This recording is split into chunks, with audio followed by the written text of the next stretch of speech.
What's going on, everyone, and welcome to 2024. Happy New Year! Happy New Year, everyone!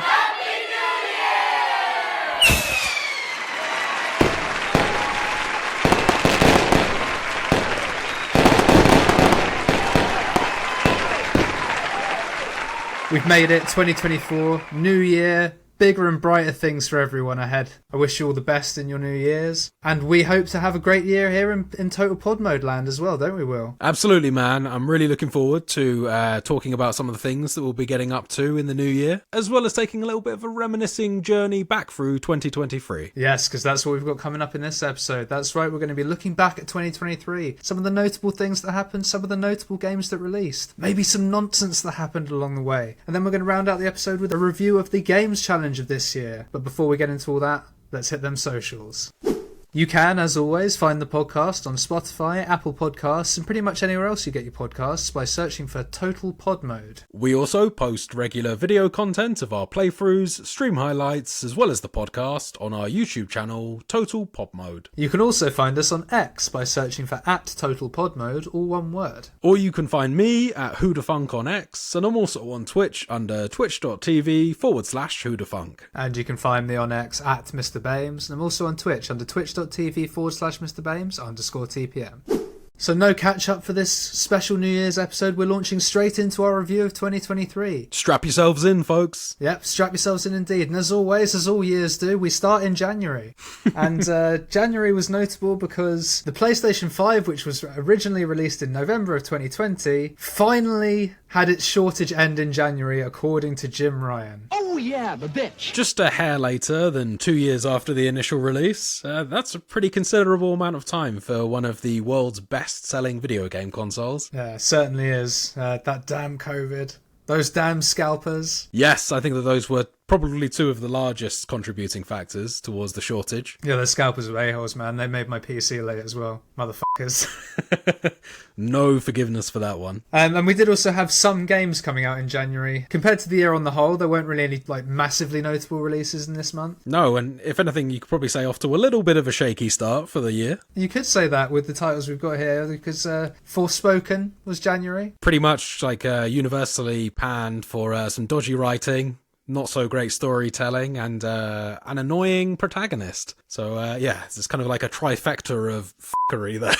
Not a good start to the year. And also the Dead Space remake, which didn't exactly release to a whole host of fanfare. Mostly due to its performance, I think, on PC at the time. I don't know if that's improved, to be fair. It may well have gotten better by now. You'd hope so. I was just about to mention, I have actually heard quite a few positive things about the game since its release. It definitely seems like it's found favour with the fans eventually. Well, that's good to hear. I didn't play either of these titles, so I can't really comment from personal experience, but not a great start to the year critically, at least. So we swiftly move out of January into February, and there was actually one notable title for me, at least, that came out in February, and that was Hogwarts Legacy. It was a title that I pre-ordered, was looking forward to playing, and I would say it probably didn't live up to quite the hype I wanted it to, but it was a very good time, and I did enjoy it. And also in February, we had some pretty big news where Microsoft and Nintendo entered into a historic 10-year agreement to make Call of Duty available on the Switch, with content parity to other consoles. Later clarified, or some might say walked back, by Phil Spencer, where he said content parity would be wherever possible. I think it's walked back. Yeah, pretty clearly. Yeah, it might have been a bit of a optimistic statement for February. Yeah, I remember we said at the time that it was kind of like parity. I respect the statement, but parity? Really? I think my biggest comment at the time was just how are they going to make sort of a 100-player Warzone thing work on a Switch? It's just not going to happen. Hey, I'll happily eat my words. But I think that we'll probably be playing a Call of Duty that resembles BattleBit, I think, at that point. From there we move into March. Quite big news in March with the Elden Ring Shadows of the Erdtree DLC being announced. March! That's almost a year ago. God, a long time ago, eh? And still we wait. I was going to ask you how you've been finding it. No, it's still very much cloud-based at this point. No one's got their hands on it. And if anything, I think this is the only real bit of tangible Shadow of the Erdtree news that actually happened this year. The rest has been very much us speculating, praying, hoping and waiting. Oh no, we covered that guy the other week when he said that it still exists. Yeah. Yeah, that's good to know. That was news. Is that news though, or was that us just scraping the bottom of the barrel? We'll let you decide. Oh dear. So no, we are still waiting for that. But also in March, we actually had a couple of games come out, one of which I really loved and one of which you really loved. So this is actually quite appropriate. I am, of course, talking about Wo Long Fallen Dynasty and Resident Evil 4 Remake. I'll start us off with Wo Long. I know that you've played it as well, but not to the extent I have. Certainly not, no. I thoroughly enjoyed Wo Long, pretty much for the whole time I was playing it for the main campaign. I couldn't put it down if I remember correctly. It was just great fun. I really enjoyed the way the combat works, the timing of it, the satisfaction of finally learning the rhythm and beating the bosses. It was great. And almost a year later, you're in fact still playing it thanks to the DLC recently released. And I would probably echo your sentiments there on Wo Long. As you rightly said, I definitely haven't played it or engaged with it for as much time as you have. However, I've only really got positive things to say about that game. Performance, you could say, is perhaps a little bit iffy on the PC. However, the game itself is pretty great. Yeah, and what I will say is the performance, I think, has actually gotten worse on the release of the DLCs. I don't quite know how. Certainly for me, that's how it seemed. Bursting at the seams with content has maybe destabilised it a bit. Potentially, yeah. And the final thing I'll say on Wo Long is the DLCs overall have probably been disappointing, but I enjoy Wo Long, so it was okay for me. But I do feel the first two were cut content and the final one was the only one that was actually a DLC. Okay, interesting. And just going back to Resident Evil 4, very positive things to say about that. It was actually a game that I recently completed. And once again, only really positive things to say about that. I think it was a truly masterful remake. Yes, and from what little I've seen of it, having not played any of it, it looks fantastic. And it looks like it's done all the right things to make it modernised, but kept true to the source material. 100%. From there, we head to April. And this was actually a month where we had the BAFTA Game Awards. And potentially a surprising winner, depending on how you feel about games, I suppose. But beating out God of War Ragnarok and Elden Ring was Vampire Survivors. Absolutely, yeah. This is one of my strong favourites of the year. You know, could even potentially be a competitor to one of the games of the year for me. And I remember at the time that you said that this was perhaps quite contentious. You were surprised yourself that it had beaten it out. Now that you've actually had an opportunity to play hands-on, I wonder whether that opinion would have changed ever so slightly. I think you'd have probably had a bit more of a chance now to just see how much effort and love was clearly poured into this game. Has your opinion changed on that at all? Firstly, I have to take your word that that was my opinion, because I don't remember saying that. I'm sure I did say it, I just don't remember saying it. And I would still say I'm surprised that it beats out something like Elden Ring, but I can understand more now why it did. It's very fun, very addicting, and once you know what you're doing, yeah, I mean, you can lose a whole host of hours in that game, so I can see it. Yeah, I think it's got a certain charm to it, with the knowledge that it was made by such a small team as well. I think all of these things kind of count towards it becoming such a popular and beloved game that it is. And they're still releasing content for it, so they're looking after it. They are indeed. In April also brought us another couple of new games, neither of which I've played, but very, very contrasting fortunes to their receptions, I believe. I'm, of course, talking about Dead Island 2 and Star Wars Jedi Survivor. Do you think that Jedi Survivor has the likelihood of you actually going on to play it at some point? I know you were quite a fan of the original title. I will play it at some point when the PC version is more stable. Right, okay. It's actually something I observed even playing the original title, that I was having to drop my settings to surprisingly low to get a really stable 60 in terms of frame rate. I just think that those games aren't particularly well optimized at all for the PC, and they would have to do a lot of work behind the scenes, maybe even what they would consider too much work to get it running as smooth as what people would have liked to have seen. Yeah, I mean, I didn't have any problems with the first one, but I know what you mean. And Dead Island 2 was pretty well received as well at the time. Very well received in comparison, yes. Yeah, I think people were mostly commenting on the gore of the game, the absolute attention to detail in terms of hacking chunks away from zombies. It seemed like an all-round fun time. However, as you correctly said there, neither of us have actually played either of those games. I might bend on that and actually give Dead Island 2 a go at some point in the future. No rush though.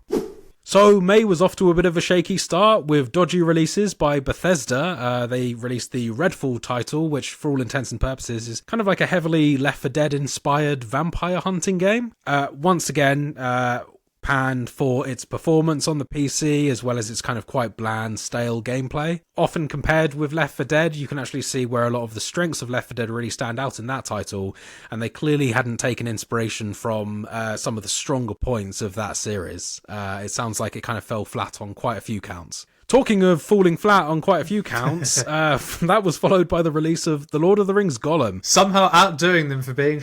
Yes, somehow outdoing Redfall. I think this one is probably up there within the top one or two worst games of the year. I think it's pretty much agreed, I think, that Gollum could well be that worst game of the year. The only one that jumps out to me that could perhaps be worse is The Walking Dead Destinies, which again is just like a very rushed, quickly produced, and not very faithful to the source material game. So I suppose that's kind of like one thing that those two games have in common. I've seen a lot of people refer to The Lord of the Rings Gollum as an orc slave simulator, and I think that's a pretty good summary of the game. You're basically just a lackey for your captive orcs. Yeah. I've not played it, but from what I've seen, you just sneak around and get caught a lot because the game breaks in various ways. And some very bland and dodgy looking platforming as well, which is actually weirdly one of the areas of focus for the game. You wouldn't think so. No. I've actually heard since then that the environments were apparently designed way too large, and when it came to actually producing the game, they didn't really know what to do about that, so they just put it out there. Well, who can be surprised at how badly it's done then? Thankfully, May ended on a high note following the release of The Legend of Zelda Tears of the Kingdom, which once again was pretty universally praised. A lot of people thought it was going to be in the competition for Game of the Year, and a game that I am still playing to this day, although very sporadically. Yeah, I thought this one was going to win Game of the Year. I called it and got it wrong. I've not played it myself, but Will's played it, and I've got other friends that have played it and said very, very good things about it. The fusion mechanic looks really fun and interesting, and some of the ways that you were saying you could complete levels sounded pretty cool. Absolutely. The God Hand ability is almost something that they've actually brought back in the form of Lego Fortnite as well, the collaboration there. A lot of the footage I'm seeing, it looks very comparable to things that you're able to achieve on Tears of the Kingdom. There's a lot of special blocks that you can piece together that will have special properties, like blocks that will act as thrusters or jet boosters that will enable you to build things like monorails and stuff like that. I really hope that there is a bit of a developing market for these type of block building games that allow you to play around with them in a sandbox environment. Really big fan. Maybe look out for that in coming years. And speaking of things to look out for in the coming years, we also had in May a 4chan user claiming to have information on a newly leaked FromSoft title called Spellbound. Ooh, anticipation. Not a lot to go on here, but we really hope that it's true. Sounds really cool. Personally, for me, the kind of Attack on Titan style ringed cities type of design sounds very interesting to me. And I'm really interested to see what they do inside that city. It sounds like it will be one giant, massive, dense dungeon with kind of a sprawling outside area as well. That'll perhaps be good for hunting larger monsters. Yeah, it'll be overground and underground like Elden Ring, I think, just done on a larger scale. I think that's the sort of vibe that will go with. A FromSoft game that focuses primarily on spellcasting. In my opinion, that's probably one of the weaker aspects of the Dark Souls Elden Ring series, so I'd really like to see what they get up to when they actually really put their weight behind purely that. Maybe we'll get some more news about Spellbound in 2024. From there, we move into June, and following news earlier in the year of E3 2023 being cancelled, the Summer Games Fest took place with a live audience for the first time ever. Given that it has recently been confirmed that E3 is no more, this represents a large audience shift for one of the world's biggest gaming events. Sort of taking the summer mantle of things to look forward to from E3. Yes, this is quite a big change up there, and it gives us something new to look forward to, I suppose, each year, but also perhaps slightly sad that E3 has been cancelled. But it also kind of pushes the point that there only really needs to be one of these types of events, especially alongside all of the console directs and live events and exclusives and things like that as well. And June was also the month that Diablo 4 released. One that I picked up pretty much on release because others were playing it and I wanted to get involved. And I had a great time with it until I finished the story, but then I fell off dramatically. And that kind of feels like how the hype has been for it. Starting really high, but then it sort of fell off quite dramatically. Yeah, I would agree with you. I know we both had a lot of positive things to say about the game early on, and I'll be totally honest, because I haven't played perhaps as much as you, I don't really have as many sort of negative points about the game built up either. I'm still very much kind of in the process of enjoying the game. What I will admit is I haven't touched it for a very long time, and I don't think I actually got even to the halfway point in the storyline. What I did play I enjoyed, but I'll acknowledge some of the negative feedback as well, particularly around the endgame stuff. Yeah, the endgame just didn't really have enough to keep me in. Admittedly, other games were coming out, so I kind of moved on, but I just then forgot about it. And I didn't have too many issues with performance. There was some pretty bad lag around cities and built-up areas, as we mentioned in previous episodes last year. And there was the odd time where, you know, it was taking minutes to get into the game. Yeah, that's the big problem there, is that when server maintenance goes down and you can no longer play a game that you're primarily primarily experiencing as a single player style of game. Yeah, that's a big problem there. That said, I'll be interested to dip into it at some point just to see if those issues around the lag, particularly when you go into towns and hub worlds, whether any of that's actually been resolved, because that was one of the big put-offs for me, was that I enjoyed the game whilst I was soloing in a dungeon, really didn't enjoy the game so much when I was constantly being dragged around the map because of all the lag. I honestly can't see myself going back to Diablo 4 anytime soon. I had my run with it and I really enjoyed the story, I enjoyed the final bits and whatever, but then just I don't feel the need to go back to it until I've forgotten the story, I guess, and then I might replay it then. Or maybe they release a particularly sought-after new character as one of the seasons. I don't know, I'd be quite keen to go back and play the game as the Witch Doctor. That would be cool, but I honestly don't know if that would be enough to tempt me back in. Only time will tell. Moving from a game that I was hyped for and then it sort of disappointed me a little bit, we move into July, and the notable thing for me, at least in July, was that this was when Remnant 2 came out. And this was a game that I was hyped for, thoroughly enjoyed, and still have high praise for. I really enjoyed Remnant 2. Even though I only played it solo, because it is kind of a co-op game. Yes, I would say so. It definitely has a lot of its strengths in the fact that you can also play this with a buddy as well. But this solo experience in this was great. I really enjoyed the new classes they added, the new powers, the sort of class combos that you can do as well. Found it really interesting. The story was great. The final boss was really tough. But once you get the knack for it, it was just so satisfying to do. I had nothing but good things to say about this game. The only criticism I might have is that once again, the end game didn't keep me around. I did start New Game Plus. I guess I moved on to other games. There's some big hitters coming up in the next couple of months. That kept you busy for the remainder of the year, pretty much. But yeah, Remnant 2. I know it was one you were interested in potentially picking up. Is that still the case at some point when the price is right? 100% it is, yeah. I think that this is one that I would like to pick up on a sale. I'd certainly like to start a playthrough with you on. And I can definitely see myself picking up and playing this one in the future. If you liked the first Remnant, anyone out there like Remnant 2, do yourself a favour. It improves on it in every way. It's great. So after all that fun in July, we move into August, with Mario's original voice actor Charles Martinet retiring from his role after almost 3 decades, 27 years. 3 decades, god damn. And he really did put in the work. He was the voice of Mario all the way back since Mario 64. Such a recognisable voice. One of the world's most recognisable video game characters. You know, in a lot of ways, this is a sad loss for the video game world, but it was absolutely time, I think, for someone else to take up the mantle. And he's still going to be a Nintendo ambassador, so still expect to see him out and about meeting his fans and probably still doing impressions of the voice for you. No doubt. Although I wouldn't put it past Nintendo to kind of make him sign a contract where he's no longer allowed to do the Mario voice. No Mario voices for you.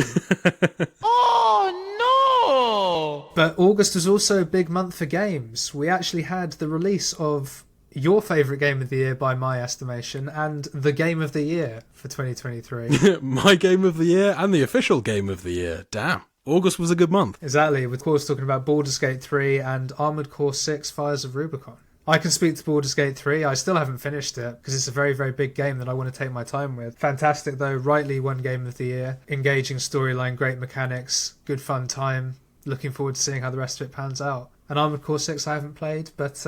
Yes, I've certainly waxed lyrical enough on the podcast about this game, even going as far as to say it was a perfect game. On 3 separate occasions. Really driving that point home. Honestly, if you haven't gone out and played Armored Core 6 already, get yourself a copy. It's a fantastic game. You will not be disappointed. I was really hoping it was at least a little bit reduced in the Steam sale. You've paid a lot more for a lot worse. I have, but I don't want to. I don't know. Something. Even though it's FromSoft, I'm reluctant to spend 50 quid on it or whatever it is. I don't know why. It's weird. Yeah, fair enough. Yeah. I wanted it to be like £10 off. Is it just that the kind of the mech genre doesn't speak to you as much as the fantasy genre? That's literally all it is. It's understandable. And I think that honestly that had a lot to do with why this game wasn't as successful following the huge success of Elden Ring. You would think that on the back of Elden Ring there would be like a whole renewed, rejuvenated interest into any FromSoft game that they release next. It clearly didn't happen with Armored Core 6, rightly or wrongly. But all I can say is from my own personal experience, absolutely fantastic game. So, August, a very, very strong month for games. Strong indeed. Surely we can't top August. Well, I was about to say rivaled only by what is, in my opinion, the best month of gaming we had in 2023, September. I adored September for 2 reasons. Starfield and Lies of P. Two very good reasons to adore September. Yeah, we also saw Cyberpunk Phantom Liberty released in September. Will, you can probably speak a little bit more to that. I don't know if you got to Phantom Liberty, but you've actually played Cyberpunk. I can't really add too much in terms of Phantom Liberty updates. What I can say is that this was the sort of month where I actually caved and finally bought Cyberpunk all that time after its release, mostly due to the Cyberpunk 2.0 update, which in my mind appeared to fix a lot of the issues that I had initially with the game, and by all means was largely kind of like an overhaul of a lot of the mechanics. More like the game you were expecting on release. Starfield at the start of September. I was obsessed with Starfield for about a week, I think it's fair to say. I think a lot of people were, for good and negative reasons. There was a lot of hate being shot around for Starfield. There was also a lot of love being shot around for Starfield. However, it did seem to quickly tail off, especially when you compare it to something like Skyrim, which people are still talking about all these years later. Yeah, I mean, with my experience with Starfield, I adored it while I was playing it. Like, I did all the missions I could find. I'm sure I didn't do absolutely everything. Got to the end, had the reveal, and for reasons that I won't mention, I just put it down, and I haven't had any urge to pick it up again since. But Starfield, for that week, 10 days, beautiful game. Loved it. Even though it did have some quirks, some Bethesda bugs, including but not limited to one of the NPCs losing his clothes in my game, just walking around in his underwear for a bit. They came back eventually. I think in the scale of things, in terms of those bugs, despite what a lot of people say about this game, this was probably the most polished Bethesda game that I can really think of in terms of day one release. Yep, I would agree with that. I played it as it released, early in fact, because I bought the premium edition.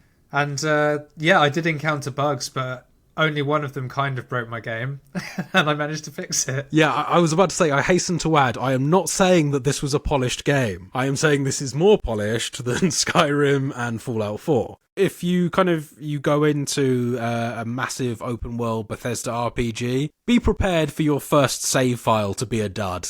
You're probably going to lock yourself in a room and not be able to get out. We've come to accept this. It was the case in Skyrim. It was the case in Fallout 4, that is. And yes, I don't see any signs of that stopping. I would be very surprised if we don't have very similar issues in the upcoming Elder Scrolls title as well. Following Starfield, we actually had a game that exceeded my expectations, even though my expectations were high for it. Lies of P. I've spoken very highly of this game basically since it got released. This was my game of the year, probably. It's a fantastic game. I've completed it 3 times, one in New Game Plus. This game is just, in my opinion, a masterpiece. It's not quite perfect. There was still a little bit of jank that I think had some charm, but this game is fantastic. If you like Souls-like, if you like Bloodborne, get yourself this game, give it a go. It's fantastic. Don't think it got quite the love it deserved in the Game of the Year awards. I was disappointed it didn't win anything, but still my game of the year for what that means.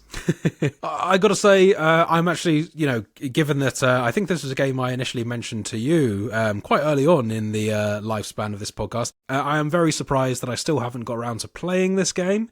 Probably quite disappointingly, actually, that I still haven't got around to. It's just the fact that it has kind of been lost in a sea of other games this year. As we said right at the off of the podcast, this has been quite a strong year for games. A hell of a lot of good ones have released, and it's just been lost in the pile a little bit. Yeah, especially coming out just after Baldur's Gate 3 and Armored Core and amongst Starfield. I mean, talk about competition for your time there, right? Yes, absolutely. So, could we have possibly another month that's even better than those two? No, we don't really. Perhaps not. October was fine, and it did produce probably, in terms of awards won, the most sort of highly decorated game of the Year awards. Yeah, I would say so. The games released this month, they did do quite well at the Game Awards. What I would probably argue is what October's month lacked in terms of quality of some of the games releasing earlier in the year, certainly made up for in terms of quantity. Quite a few titles releasing this month. Lords of the Fallen, which they still haven't finished. Well, I say that, I think they've released the last roadmap thing, so maybe it's finished now. What's certain is you haven't finished it. In fact, it sounds like you've played maybe the first half an hour of the game. I played a bit more than that. I've put like 7 or 8 hours in. All right, okay. But then they just had this roadmap of just being like, yeah, we're just going to do this content. This guy's just like, I'm just going to play it when you've added all the content. We also had Marvel Spider-Man 2, which by all accounts, great game as well. Nominated for Game of the Year, so must be doing something right.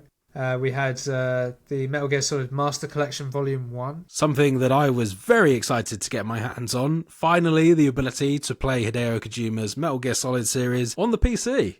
Something that was sorely lacking from my Steam library. Have you got it now? No, but I got it on the Switch. I will get it on the PC. Still severely lacking in my Steam library. But I definitely will be picking it up. I'll be really enjoying the fact that I'll be able to modify the game. And for those that don't know, Metal Gear Solid is one of my most long-standing, biggest favourite game series out there. I dip back into these titles once or twice a year, usually kind of completing them in a bit of a spree, and I plan to do just that as soon as I do pick this up for my Steam library. And I'm sure you will. And the final game we've got in October was the aforementioned, probably most popular game of the Game Awards, Alan Wake 2. Yes. Winning a whole host of awards for its writing and directorship. Art design, I believe. And it was also nominated for the big one as well, missing out to Baldur's Gate 3. So another strong month, but for me personally not as hype as the previous two. August and September were just ridiculous. I can certainly agree with that, absolutely. But it wasn't just games we had this month, we also had a bit of news. A bit of news. This is arguably one of the biggest news titles of this year, given the duration that we've been covering this ongoing saga. Following the initial story around Microsoft plans to acquire Activision Blizzard in January 2022, on the 13th of October 2023, news finally broke that the long-standing battle was over and Microsoft finalised the deal. If anything, that just meant that we no longer had a kind of a news article to revert to whenever it was a slow news week. There was always something we could dig out about the Actiblizz acquisition. That news has well and truly been folded away now. Exactly. It took so long you kind of just forget that it was actually such big news because it just became part of the furniture, part of the zeitgeist. It really did. I mean, January 2022, this has been like before the conception of our podcast even, and it's certainly been something, it's definitely one of our long-standing coverage articles. Because it kept on taking so much time, so many twists and turns, but they finally got there. The Federal Trade Commission got involved in the States. The Competition and Markets Authority from the UK got involved. Jim Ryan was screaming from the rooftops that Xbox was planning on taking over the world. It took such a big toll on Jim Ryan, he retired. Ended up retiring. He's not actually retired yet. I think that's coming early in 2024, but he certainly announced his plan to retire around the time that it got confirmed that the deal was pushing through. I think it wasn't long after at all. Quite literally the last nail in the coffin there. So big news. Capping off what was a big quarter, really. Q3, pretty strong. Moving into November, though, and things take a bit of a downward turn from such wonders in the previous 3 months. As the year starts to wind down, so does the quality of the games. Well, at least for November, anyway. Yeah, I mean, we'll start with the positive. November has obviously brought us the Game Awards, with Baldur's Gate winning basically everything. Yes, Baldur's Gate 3 actually did do really well at the Game Awards. Perhaps not in terms of all the categories that we covered on the podcast, but when you look at the grand scheme of all the categories, Baldur's Gate 3 walked away with like a third of those awards or more. Crazy. Congratulations to Larian Studios. Oh yeah, 100%. Massive congratulations to Larian. Really, really strong title. In stark contrast to the games that were actually released in November, as Will mentioned earlier, we had a game that you actually talked about briefly on the pod just now, The Walking Dead Destinies. Painful to watch. Even on a Let's Play on YouTube, it's still painful to watch. I haven't seen any of this one, so I'll have to take your word for it, but it doesn't sound good. Very, very shaky release. And for fans of the Walking Dead series, you're probably better off steering clear of this one. I don't think there's much in there for you. Strong words there. And equally strong words were had about the other game that released in November that's notable, Call of Duty Modern Warfare 3. Ooh, that one still stings a bit. I really wanted to be positive about this one. I really wanted to like this one. Very difficult to do so given the quality of the game as well as the state that it released in. The reuse of assets, the fucking poor quality, poor writing somehow, neutering a main character. Like, geez, the list goes on. Even Christopher Judge weighed in at the Game Awards just to pan how short the Call of Duty Modern Warfare 3 campaign was. But fun fact, my speech was actually longer than this year's Call of Duty campaign. What? Yeah, I watched that clip and he came out of nowhere. There was no need for it. He just he completely destroyed them. You really don't see shade thrown like that within the games industry. And I know a lot of people who produce Call of Duty were initially actually clearly quite butthurt about those comments, although they did try and walk back their retaliation a little while later, I guess, because it became very clear that they were clearly kind of sour grapes from the fact that he was stating the truth. Perhaps a slightly exaggerated version of the truth. I think that his speech was only about 8 minutes. So, yeah. It takes at least 15 to finish the campaign. Exactly. Ugh, yeah. From there, we moved into the final month of 2023, December, and really the biggest thing to happen in December was the release of the first Grand Theft Auto 6 trailer after it had been announced in very late November that they were going to do so.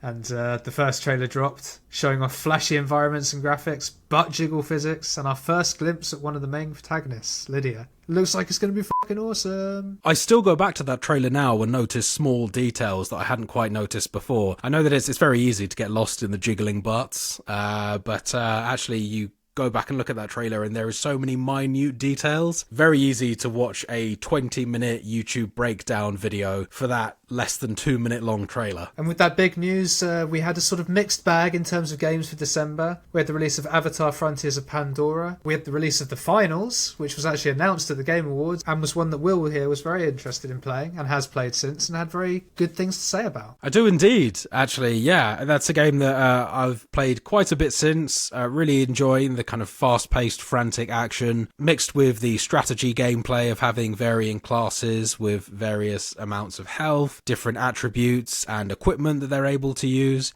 Finding that one absolutely fills the void that Call of Duty Modern Warfare 3 left for me and has given me a competitive online first-person shooter once again to play. And from there, we come to not quite so good game. Didn't really last very long. The Day Before. This was a very controversial game, even before it actually released, with a lot of people claiming that assets in the game were clearly flipped from more popular game franchises. Very much a story of copied homework on this one, slightly changed around a bit. Even the logo for The Day Before strongly resembled the logo for The Last of Us, but they were using camera angles, marketing techniques, aspects of the trailer that was all meant to clearly be selling this story that, hey, you guys remember Last of Us? Remember Division? We've kind of jumbled all of those games together and made what they were hoping was going to be the next biggest MMO online RPG type game. Certainly wasn't the case though, because after 4 days on Steam, I think it very quickly got delisted. A statement came out from the studio, Fantastic, saying that they were effectively closing down due to the financial failure of the game. Not good at all, but probably wasn't going to do that well after the sort of negative press it got for potentially being a rip-off of all these games, reusing assets and all that. It then releases to not a lot of fanfare. A very buggy state in terms of some of the glitches in the game, just looking overall really poor, thrown together, and also met with a lot of criticisms that the game wasn't really actually properly in development until it started to become heavily wishlisted on Steam, and then they very quickly cobbled together a game that clearly didn't meet the expectations of players. And as a result, is no more. And that brought us to the end of 2023. And at risk of perhaps ending our coverage of 2023 on a bit of a low note, something would be amiss if we didn't mention some of the tough times throughout the year for those working within the games industry. So in June, Pokemon Go creators Niantic closed their Los Angeles studio, affecting roughly 230 employees. Later in August, BioWare, who were responsible for Mass Effect and Dragon Age, amongst other titles, laid off around 50 employees. In September, Volition, the developer behind series such as Descent, Red Faction and Saints Row, announced that it had been shut down by Embracer Group. Also in September, Epic Games announced they were cutting around 16% of their staff, which affected nearly 830 employees across the company. Then, the Sega-owned Creative Assembly studio also confirmed redundancies taking place across their company. In December, back to Embracer, they then went on to confirm around another 50 employees would be laid off from Chorus developer Fish Labs. And this news was shortly followed by more sad news that the developer PlayOn also confirmed the closure of Free Radical Studios, of course makers of the Timesplitters series. Before moving on to the games we're looking forward to in 2024, we here at Total Pod Mode wanted to give a respectful nod to those employees who went through and perhaps are still working through a very difficult time in the games industry. As massive fans of gaming as a whole, we're really sorry to hear of this troubling news and wish them all the best in their future endeavours. With that said, it's time to review the upcoming events we're looking forward to in 2024. And coming in hot in January, we've got a couple of things that I'm certainly looking forward to, allegedly at least. Yeah, still allegedly. I still can't quite believe this game is real. Even though it's been listed for ages now and there's screenshots and I still don't believe it. I mean, we've just covered a game where they had a lot of this kind of untangible evidence of a game in development that ended up getting absolutely panned. I haven't quite written off the fact that this might not happen again with this title. We are, of course, talking about Power World, a game that we've spoken about a few times now on the podcast. One that I'm very much looking forward to. Early access in January, so let's find out. I think that we mentioned this again. This was another title that we mentioned very early on in the lifespan of the podcast. And it's another one like Lies of P that you brought to my attention. But we also have something a little bit more tangible in January as well. Tekken 8 coming out on January 26th. Something to look forward to. Fighting game fans across the world clamouring for this bad boy. Everything that I've seen of this game so far definitely shows that it's going to be really well received, and I'm personally looking forward to putting my hands on this at some point in the year of 2024. You're going to day one it? Probably not. I think typically I don't tend to go out on a super limb for fighting games. They're not kind of like my primary genre by any means. However, I think that once enough friends pick this game up, or even just a couple of friends pick this game up, I can definitely see myself jumping on the bandwagon, yeah. So that's the early part of 2024. There are, of course, other games coming throughout the year. I, for one, and as I know Will is too, I'm looking forward to Black Myth Wukong, due to come out in around August time. Absolutely, I'm really looking forward to getting my hands on this one. The art style, what I assume are the enemies in the game, the design of them look really interesting. The visuals of this title really appeal to me, and I've got a pretty strong feeling that this is going to be somewhat similar to Wolong, somewhat similar to Sekiro. A lot of games out there that I would compare this to, at least from seeing some of the footage that we've seen so far. This one is really one to watch. Yes, it looks like it's right up my street and I can't wait to play it. Other potential things that may be coming out in 2024, we'd hope that would be coming out in 2024. The aforementioned Shadow of the Erdtree DLC for Elden Ring. Really hope that comes out in 2024. They can't not release it in 2024. I would be amazed if it didn't. They would have to come out with a very solid reason why we have still yet to see this DLC. This has to be by far, from the release of a FromSoft title all the way to the DLC, the longest time we've ever waited for additional content, especially considering this is by far their most popular title as well. Yeah, certainly on that count, I agree. You'd think that they'd want to strike while the iron's hot, but at the same time, as we mentioned when we previously covered it, it's such a big franchise, you don't want to get it wrong. So I hope they're taking their time with it. I trust them to release it in a pretty much perfect state, and I look forward to playing it when it does finally come out. Same for me with Greedfall 2. I'm hoping that makes an appearance in 2024. This is a bit of an interesting one because, to my knowledge, Spiders isn't really in the business of sequels. They tend to work on new IPs for the most part, and I don't know that I'm aware that they have done a sequel to any of their original IPs. Kind of. So the Technomancer is kind of a sequel to Mars Warlogs, in the sense of it's the same universe, and I think it's happening alongside the events of Mars Warlogs. Yes, that's right, yes. But never a direct sequel, though, so perhaps this marks No, a but bit of a Greedfall shift. 2 is not a direct sequel either, it's a prequel. Oh, right, okay. Interesting. All right, so they are kind of staying on brand. Kind of. It's the first time they've had a 2. That's something. Yeah, they're reversed to numbered prequels. I really enjoyed Greedfall 1. I love spiders, as I've mentioned many, many, many times across the podcast. And I can't wait for this one to come out. I don't know if it's been given a date yet of 2024. So speculation as to whether that'll actually happen. I just hope that they take their time with it and release it in a decent state, which they have done for the last couple of theirs that I've played. So, a couple of the games that I'm looking forward to coming up in 2024. The first one I'd like to mention is Earth Defense Force 6. I've actually recently picked up Earth Defense Force 5 and had a great time with that. The games don't particularly change from game to game. Although I would say that Earth Defense Force 5 was perhaps a tiny bit more story-driven. However, I think the main noticeable thing is that they keep all of the charm from the original games and just add in additional features. Some of them, arguably, should have been in the game a long time ago, like visible damage to the enemies and things like that. But pretty much every iteration of this game is an improvement on a very fun game, especially when you're playing it with friends as well. So, good things to say about Earth Defense Force series as a whole. It's got a ton of jank to it. Most of that jank I find very charming, and a lot of the issues with the game I'm more than happy to overlook, just for the freedom and scope of abilities that you got to play as all the characters, the destructible environments, the massive amount of enemies on the screen at once, the massive variation of enemies to fight. All in all, very, very solid titles. And with that said, I can't wait for the next iteration. And the other title that I'll mention that I'm particularly looking forward to is the Silent Hill 2 remake. I just have my fingers crossed that they handle this one well and that it performs well on PC. Yes, another one of your long-standing favourite franchises, this. Yeah, it's one of the big three. Another one that you've been looking forward to, and I really hope for your sake that they do it justice. I'm sure they will. We gotta hope. I mean, it's Konami and it's Bloober Team, so Bloober typically do handle remakes very well. Konami typically don't give a shit about any of their best IPs, so interesting one to see there. There's a 50-50 on that, whether it's going to be good or not. And from there we come to a game that I think we're both looking forward to, that is slated for release in 2024, Phantom Blade Zero. Yes, so this is another one in a similar vein to the rising popularity of kind of Sekiro, slashy, counter-heavy, sword art style games. Yeah, combat rhythm games is a good way of putting it. Another one in that vein, looks very, very cool from the limited footage I've seen of it. Yes, we have only just seen a cinematic trailer at this point. No gameplay as of yet, I don't think. Yes, so but did this first get shown at the Summer Games Fest? I believe it did, yeah.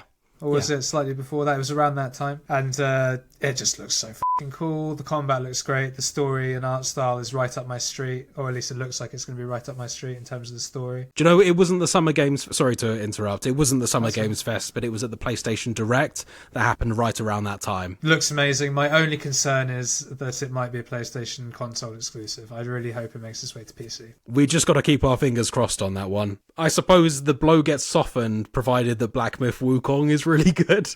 Then I can kind of like chill. If we were just waiting for Phantom Blade Zero, I'd be quite preoccupied by the fact that this is only, or appears to only be, a PlayStation 5 release. It sounds like we'll have plenty of other things to take our attention away from that if it does end up being a PlayStation 5 exclusive. Black Myth Wukong is probably the one I'm most looking forward to of all the ones we've mentioned outside of Shadow of the Erdtree. I think I would agree with you, yes, yeah. So lots of things there to look forward to in 2024. 2023 was a good one. Let's hope that 2024 can be just as good, if not better. I think so. I've got high hopes for 2024, and with the games that we just discussed there, I see no reason why it shouldn't be. And with that, we come to the end of our coverage of 2023 and 2024. But we still have one thing to review for this year.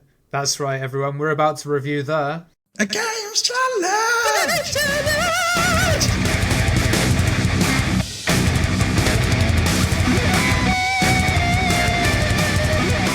So, we had Season 2, if you like, of the Games Challenge. What a Games Challenge season it was, James. And it showed an evolution in the style and format of what we were doing. In Season 1, which we're going to call it now, we're seasoning it. It's officially been dubbed. In Season 1, it was a longer format, and we typically focused more on completion challenges because I think the initial goal of it was to get each other to play games that we wanted each other to play that the other hadn't played yet.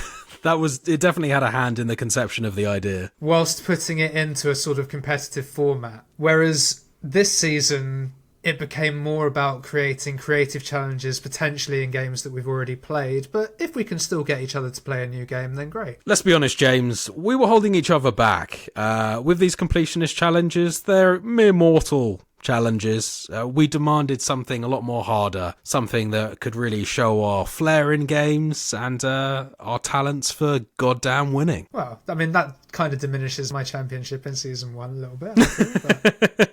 We could no longer be contained by the constraints of a completion challenge. We needed to branch out and set new, more difficult challenges. Make it a bit more interesting. Add some strategy potentially in there instead of just having the time and potentially having the grit to go through it. And we decided to do it in a slightly shorter format as well, to make it a bit more exciting, hopefully keep the scores a little level instead of having one run away or something like that. And so we started in September. With my champion's advantage, I decided to go first, and Will set me the challenge of playing some Vampire Survivors, specifically getting a character to level 600 and more, keeping the kill count less than 300. And with my little brain at the time, having not played enough Vampire Survivors to really know what was going on, I thought that was pretty impossible. But I was able to eventually learn my craft, get through it, and by just banging my head against a brick wall and just playing the game, which is probably what you wanted me to do anyway, I was able to work out the gimmick of using Osolemi, or the dog character,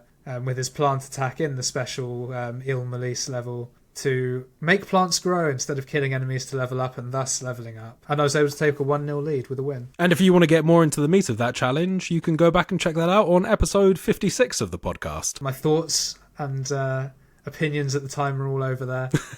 Frustrations.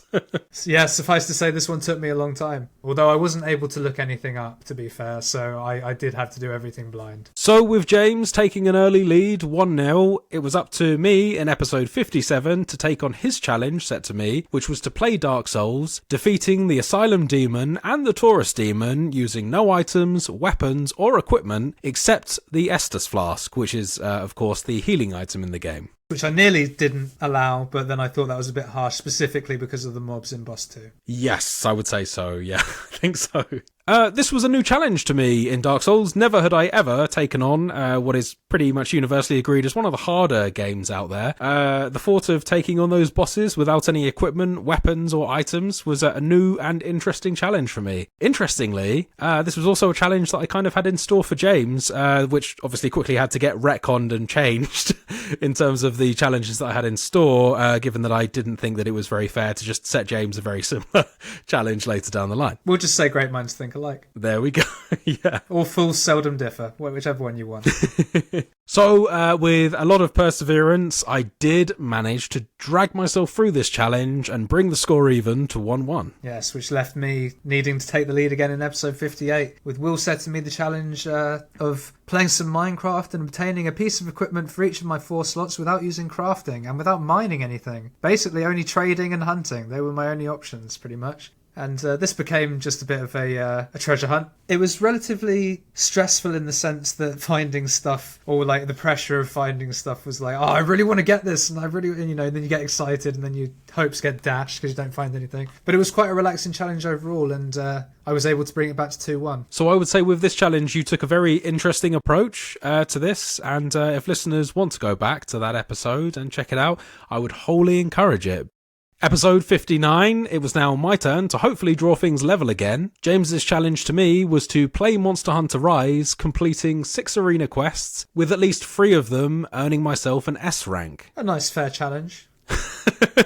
Well, not too time consuming. A fair challenge, not too, no, yeah, a very straightforward challenge. Of course, if you don't understand, by the way we're describing this, that is of course sarcasm. This was probably one of the most challenging ones that I had to go at this year. But not for the challenge, though. Not for the challenge, for reasons outside of the challenge. And if you'd like to pull back the curtain on why that was, then go back and check out episode 59. But what I will say, with all of that behind us, is that I was finally able to bring us even on 2-2 after winning this challenge. Which left it all for me to do again with my next challenge, which was to complete Dead Space on hard mode using only the plasma cutter and no stasis or telekinesis powers allowed during combat. Puzzles were fine.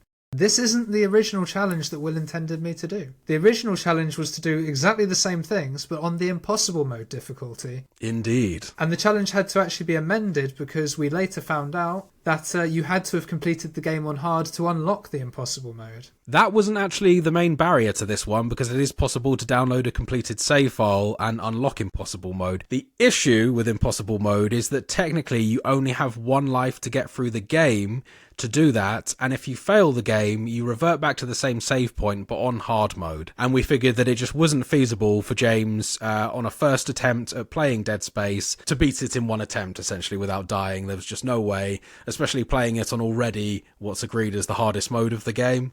Yes, we had to roll that one back, sadly. Perhaps for me. Well, and sadly in terms of the result, because I did actually manage to win. The challenge was good, in terms of the scope of the challenge. I didn't particularly enjoy it that much, because I didn't enjoy the game that much. It was fine.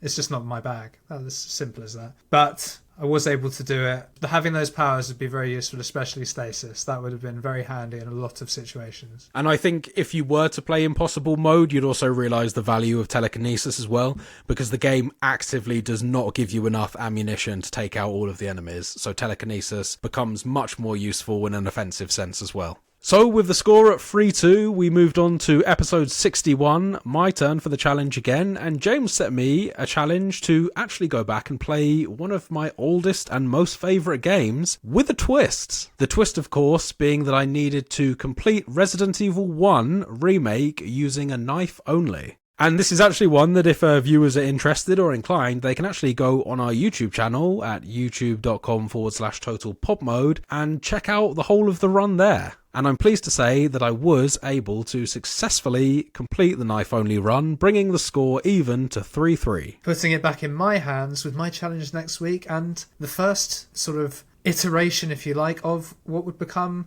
a one-on-one challenge that we'd see once more in this series. In all honesty, I was just getting uncomfortable about the rate that James was completing my challenges, and after being a little butthurt that I had to soften my challenge on Dead Space, I thought I really want to take the reins in this challenge and give him a run for his money. Yes, and it was really a run for my money in the end, to be perfectly honest with you. The challenge was to defeat Will's Mii character in Super Smash Bros. Ultimate in a best-of-3 match, and fate conspired against me a little bit with the week I had. I basically played none of this game before playing Will, and after a very competitive first set, Will was able to beat me quite convincingly in the second set to not get a point himself, but prevent me from gaining my point, meaning the score stayed at 3-all. So we move on to episode 63 with the score even. James's challenge to me that week was to collect 2 shiny Pokemon in Pokemon Legends Arceus. Now, another sneak peek behind the curtains here.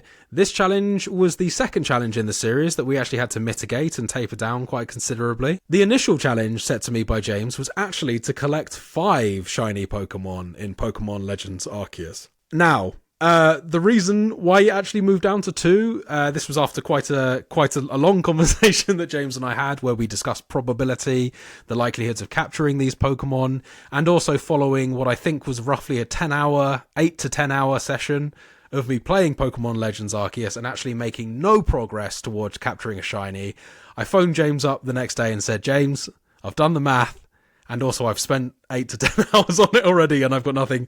I just don't think I can do this. And this is actually kind of the birth of the bullshit clause that I don't think we mentioned until later on in the episode. I don't even know if we mentioned it, to be perfectly honest. We didn't. No, we don't think. We spoke about it outside of the podcast. However, it wasn't officially referenced on the podcast. At the time, we just proceeded with a collect 2 shiny Pokemon challenge. However, we do now have a rule in place following this challenge that could have perhaps been instated as part of last year's games challenge for a couple of the challenges, notably ones that I set James. The bullshit clause typically encompassing that if the challenge is just too hard or impossible to do for whatever reason, then the player is still able to get that point without having the disadvantage of essentially either being set an impossible or near impossible challenge to complete. That's not strictly what the rule was, though. It wasn't just that. It has to be done within a set time period as well. You can't just come to the next episode and say, the challenge was impossible. Exactly. You have to give the person enough sort of notice to potentially change the challenge, which is what we were able to do in this one because Will acted swiftly. Very important that, because we can't just have it like, you can't just chuck it in an episode and be like, yeah, bullshit. Yeah, exactly. And this was actually a challenge that I entered with quite a lot of trepidation. I was very doubtful that I was going to be able to achieve the 5. And thankfully, James very generously moved the count down to 2. And because of that, at the last moment almost, I was actually able to succeed in this challenge. Yes, and I actually test ran a little bit of this alongside, as I mentioned in episode 63. And I was right to do so, it turns out. Even though I got very lucky and found a shiny very quickly, I only got the 1. Honestly, I've got like a weird guilt about this challenge because like part of me feels like 2 was too low, but then reinforced by the amount of time that it actually took me to get the 2. I don't know whether the guilt is necessarily founded in this case, but it was an odd one because it felt like such a drastic reduction to do from 5 to 2. But it was the right reduction to do. Yeah, I think so, given the fact that I still felt like I completed this challenge by the skin of my teeth. Which put Will 4-3 up. For the first time, I took the lead. The first time Will took the lead, my advantage was gone, and The next week I had the challenge of beating one Call of Duty Modern Warfare 2 DMZ Halloween boss solo or 3 bosses with friends. And I had that challenge to do to get me back into it. And unfortunately, fate once again conspired against me. I had an eye infection that week, so for whatever reason couldn't stare at the screen for particularly long. So I got not even an attempt at any bosses. I got like 3 runs that whole week and was unable to do anything. Bit of a shame, that. Yes, yeah, that was another one. You were having a bit of a kind of a losing streak there, mostly due to sort of bad luck on your own part. One busy week and then one being ill. That's just one of those things that happens. With that said, we move on to episode 65, where it was my job to beat the 3 remaining arena quests in Monster Hunter Rise with an S rank. And this was another pretty difficult challenge, although for different reasons. I didn't have some of the issues that we had with the first Monster Hunter Rise challenge, but the inherent issue of the fact that this was now to get an S rank in the 3 challenges that I had decided were too difficult for me to attempt to get an S rank in the initial attempt at the arena quests. A brilliant twist, I thought. That was my motivation for it. And I'm very pleased to say that with enough perseverance, I was able to beat those 3 bosses with an S rank, bringing the score to 3-5. So at this point, with a 2-point lead over James, it's a bit of a nail biter now. I was biting my nails. I wanted to maintain the lead. And if I remember, you were very, very confident at this point. Yeah, with the 2-point lead and with my score at 5, with a maximum of 7 points each to gain, I was feeling pretty good about myself at this point, I gotta say. That led us into episode 66 with the challenge I got set by Will of beating the Skyrim main questline on adept difficulty without levelling up any skills. And I decided to add in that I would try not to even get a little speck of experience in any of my skills. Completely unrelated to the challenge itself, and I did actually not succeed with that because I had a smidgen sneak and a smidgen pickpocket that were unavoidable, but was able to do this challenge, thankfully. It was lovely to be back in Skyrim, my favourite game of all time, as things currently stand. And that brought me back to within a point, 4-5, but Will still having the advantage. So we move on to episode 67. It was my job now to beat James in a round of match play in Golf Club 2019. So this was James's version of a versus challenge. And a good versus challenge this was. I chose to spend most of my preparation in the putting and the driving range for this challenge, and was actually pretty summarily defeated by James. We had a few close moments here and there, but for the most part, this was a pretty clear win for James. Sort of similar to the Smash Bros. Ultimate challenge that I set him previously, although I didn't have the excuse of not having any time to practice in there. I did actually have plenty of time to practice, but the better golfer came out on top in this one, which meant that the score remained at 4-5. Yes, which left me with a lifeline that I could really cement with the challenge of beating Father Gascoigne and Cleric Beast in Bloodborne at blood level 4, which is the lowest level you can be, with no items, weapons or parrying. So a very similar challenge to the one that I'd set Will previously, but as Will already said, it's because he had to hastily rethink a very similar challenge in Dark Souls 1 specifically. I kind of basically just copied your homework and put it into Bloodborne. Which is fair enough. And I made this challenge a lot harder for myself by being an idiot, basically. I forgot a core game mechanic for Father Gascoigne, and it wouldn't have helped me against Cleric Beast, to be fair. I think Cleric Beast would have gone the way it went either way.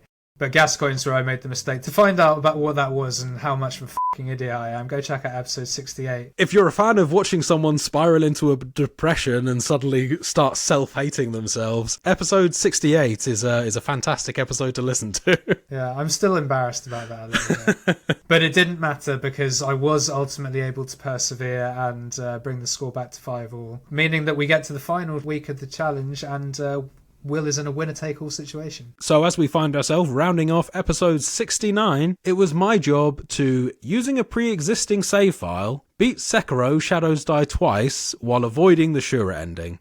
Just for context, the Shura ending is essentially a bit of a cheap win that you can get in Sekiro. Was actually one of the challenges. I wouldn't call it a cheap win. I wouldn't call it a cheap win. No? Oh, it's just because it's so much shorter with so few bosses. It's so much shorter, but it's still hard. Oh yeah, I mean, yes, cheap it has its challenge. But at the same time, I think that it would have probably happened a lot quicker for me than the actual playthrough that I did. And also, as it transpires, I'd actually passed the point where it was even possible to get the shorter, surer ending in the game, which did mean that I had to pursue one of the full game or semi-full game completion runs. And that I did. I am very pleased to say that after quite a bit of perseverance, I was finally able to complete Sekiro. And just as James intended for that challenge to be, it was one that I've been meaning to do for a long time, to complete Sekiro. Completing Sekiro, thankfully, also meant that I earned that final point that I needed to complete the Games Challenge for this year. The score ended on 6-5, and I was dubbed the Games Champion of 2023. So with that sort of summary out of the way, we just thought we'd have a little look back about some of our favourites and least favourites. So I'll start with you, Will. What was probably your favourite challenge of the ones I set you? So as I kind of briefly mentioned earlier, I think that the Resident Evil 1 knife-only challenge was my favourite challenge of this year, purely based on the fact that it is one of my favourite games on the list. Certainly one of the series that I've been stuck around and playing for the longest time, and just an absolute joy to play. It made me treat the game very differently. I've certainly watched a lot of knife-only runs myself prior to actually taking on this challenge, but it was really cool to kind of prove to myself that I could finally do something quite masterful in these games without absolutely f***ing it up and having too much of a difficulty. And as I mentioned previously, the proof of it all is available on our YouTube channel, so if you'd like to check that out, please go ahead. What about you, James? Did you have a favourite challenge of this year? In hindsight, probably the Vampire Survivors one, although I didn't think so at the time. All right, okay. Just because it made me appreciate that game more and that genre of games more. Yeah, a fair point. The challenge itself was also well thought out. It was a nice gimmick challenge. This was actually the first challenge that I ever devised in the whole list of challenges for this as well. It wasn't just the first one to be given, but also the first one I thought of that kind of kicked off this creative thinking in terms of devising more difficult challenges. The added aspect of not being able to look things up added to the challenge in terms of me learning the game, because I couldn't look up what does what, but was necessary for the gimmick to work, I think. Yes. So yeah, I'd say that was probably my favourite in hindsight, although at the time I enjoyed them or didn't enjoy them all in equal measure at various points. So at the time I can't really say, but in hindsight that was my favourite. That's interesting. I was almost convinced that you were going to say that the Skyrim challenge was going to be your favourite one. Skyrim, it's great, but I think that the Vampire Survivors was also a stronger challenge. Really? That's interesting, because I was going to say, in my opinion, I was most proud of the Skyrim main questline challenge, actually, just because I thought that had so many different factors to it that you were being denied from using. No, shout outs to that one. I loved being back in Skyrim, but the Vampire Survivors one was where my jam was. But it's not all about favourites. They won't all have hit. What was your least favourite ones, the ones I sent you? I think I know the answer. Well, so my least favourite game challenge, and this is not even close, honestly, was the Pokemon Legends Arceus Shiny Hunt to capture the 2 Pokemon. And this wasn't anything to do with the fact that it initially started off as 5 and we ended up moving it down to 2 or anything like that. It was just because this challenge was by far the most tedious of all of them. I complain a lot more about it within episode 63. However, I would say that the combination of repeated loading screens, randomly grinding to get absolutely nowhere, and not even getting any luck in terms of the random events that would happen that would increase your chances of getting a shiny, it was all very frustrating and very boring. No more shiny challenges, please. What about you, man? You've got to have a least favourite of the 7 challenges that you took part in this year? Well, let's say 6. Cause right, yeah, one was a bit of a write-off. But it's hard to say. In terms of the time I had, my least favourite was the Bloodborne one. I can see why. In terms of just how, bleak that was, and how I was just this is just not going to happen. There's no way I can do this. You were depressed during the challenge, and then you were depressed after the challenge for different reasons. Exactly. Even though I won, I was still, there was no joy. It's a sour victory. It drained me. But that wasn't my least favourite challenge. I thought that was an excellent challenge. And if I'd known that strong attacks could be used without weapons, or if I'd thought about it, because I knew, if I just thought about it, that would have been much easier for me. I think my least favourite challenge was probably the Dead Space one, purely based on the fact that they're not my style of games. Sure thing. Yeah. That's the one I remember playing and being I'd really rather not be doing this. And this was a challenge that you didn't even find too difficult, right? This was just down to the game. It took me 8 hours, or just over 8 hours or something like that. It wasn't too hard, but that's the one that I remember being the most bored in. The challenge was great. The challenge was excellent. I really enjoyed the challenge for what it was, but that's the one that I probably enjoyed the least. Fair enough, yeah, all fair Outside comments. of Bloodborne and being just fucking so down. So we will see a return to the Games Challenge at some point next year. However, as we kind of covered on a previous episode, we're taking it back to Completionist Corner for the beginning of 2024. We certainly are, and we've decided to start off with Mass Effect 3. Very much looking forward to the return, the final chapter of the trilogy. Exactly, Gillian and Julius going to do their thing. Look forward to that in next week's episode. So thank you all for your continued support throughout 2023, and we hope to continue to entertain you throughout 2024 as well. Yeah, absolutely, guys. Thank you so much. All of the support we've received so far really does mean the world to us, and we're looking forward to bringing you much more content in 2024. Yes, and if you have enjoyed what you listened to and like to continue to do so into 2024, you can, as always, find the podcast on Spotify, Apple Podcasts, and pretty much anywhere else you get your podcasts by searching for Total Pod Mode. We also post regular video content of our playthroughs, stream highlights, as well as the podcast on our YouTube channel, Total Pod Mode. You can also find us on X by searching for @TotalPodMode, all one word. Or you can find me at Whodafunk on X, and I'm also on Twitch under twitch.tv/Whodafunk. And you can find me on X at Mr. Bames, and I'm also on Twitch under twitch.tv/MrBames_TPM. So one more time, we wish you a very happy new year, everyone. Happy New Year, guys. And until next week, take care. Goodbye. Bye now.